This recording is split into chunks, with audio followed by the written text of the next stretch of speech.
defensive tackle just might have the most impact on this defense. And y'all wonder why we drafted one.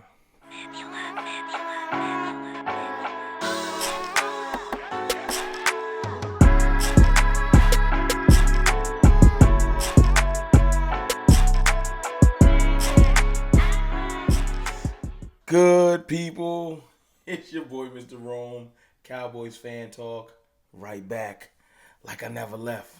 What's up with y'all, man? Happy Juneteenth, you know what I'm saying? A holiday I take very serious and near and dear to my heart, you know what I'm saying? So just want to say happy Juneteenth for everybody that's celebrating or acknowledging it. But to move forward, let's talk about defensive tackle. And before I get into that, let me just say thank y'all, man. We are on a very, very, very short road to 20,000 subscribers. We're getting very close. I appreciate all the support, man. I know it's the dog days of summer, quiet time. A lot of people don't know what to talk about because ain't no news being generated. So you just kind of, some people fade out. Some people talk about stuff you might not want to hear. Listen, I'm here. CFT, Rome, I'm going to be here. Even when I'm in Vegas later this week, I'm going to get y'all some content because I love y'all. But yeah, let's talk about defensive tackle. And while I think it might be the most impactful position on our defense. Now, pay attention to what I said. I didn't say that the defensive tackles will be the best players on the defense. That'd be Micah Parsons, Trayvon Diggs, Stephon Gilmore, our safety. Well, we got a lot of dogs on defense. I don't need to list everybody because you're probably familiar with them. You know what I'm saying? But the reason why I brought up D tackle is because this position, it's not that the other positions don't affect other things, because it's every piece in the chain matters. And weak links will disintegrate the chain.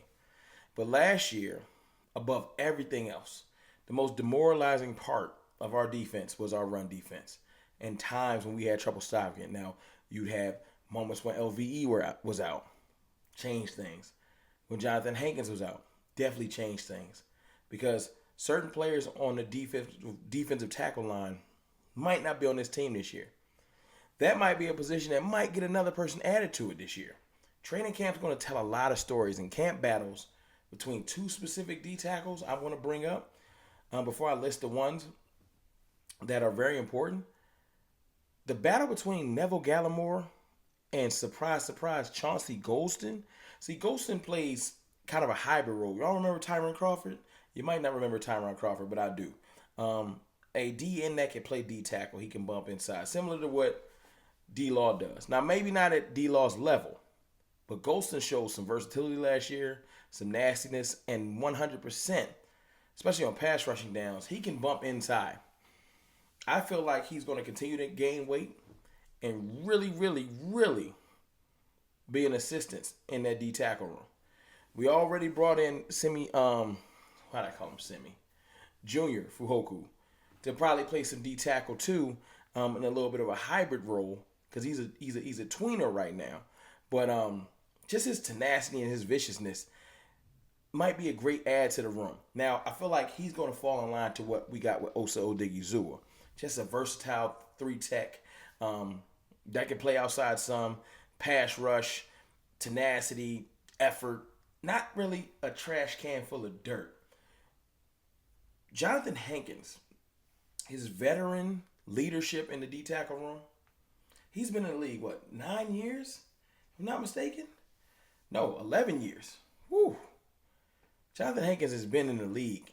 Now, he only has 14 sacks. That's not what he's here to do.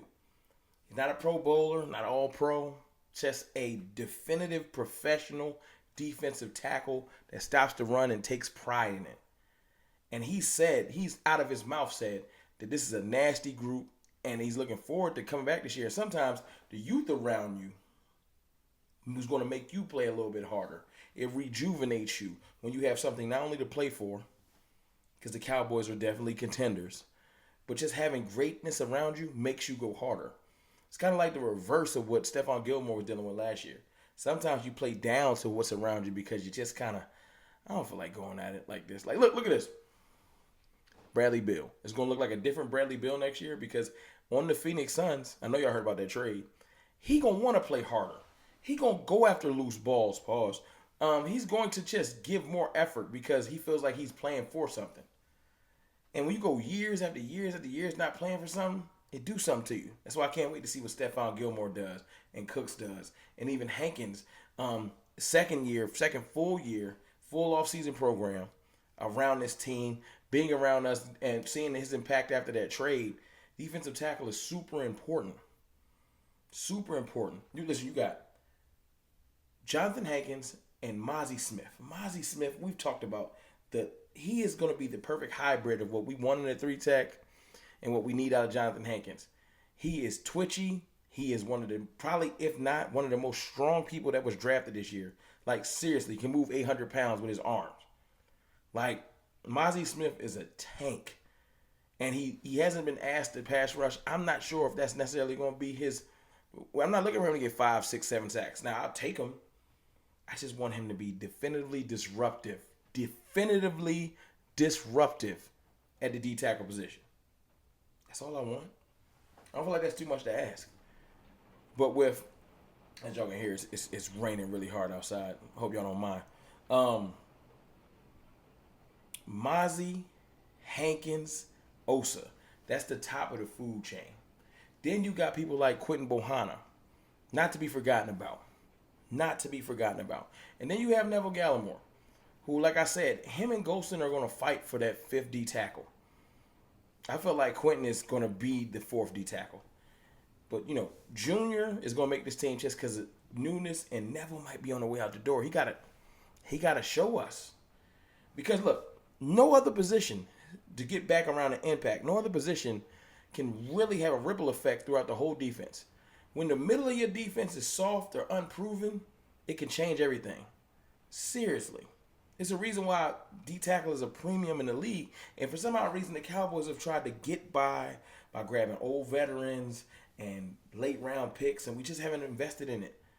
This year, we invested in it. That's why I said in the beginning, why you think we drafted one? We finally went and got a definitive D tackle. And I feel like it's going to pay dividends. Seriously. Mazi Smith is going to change life because you saw Micah Parsons' excitement. We've talked about this before. Because he knows.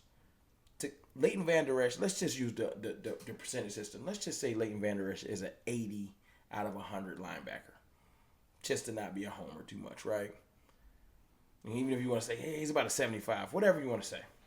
And you say Damone Clark, up and coming, 75. With a great D tackle, that bumps them up 5 percentage points. LVE is going from an 80 to an 85 linebacker, easy. And now Damone Clark's an 80 linebacker. And whoever else is back there, Jabril Cox, etc. Holding down that middle assists with the pass rush. Quarterback can't step up no more. They can't run the ball no more. It disrupts the entire offense if you can't move the middle. D tackle, it assists the linebackers more than anything else. It's almost hand in hand like the pass rush assists cornerbacks.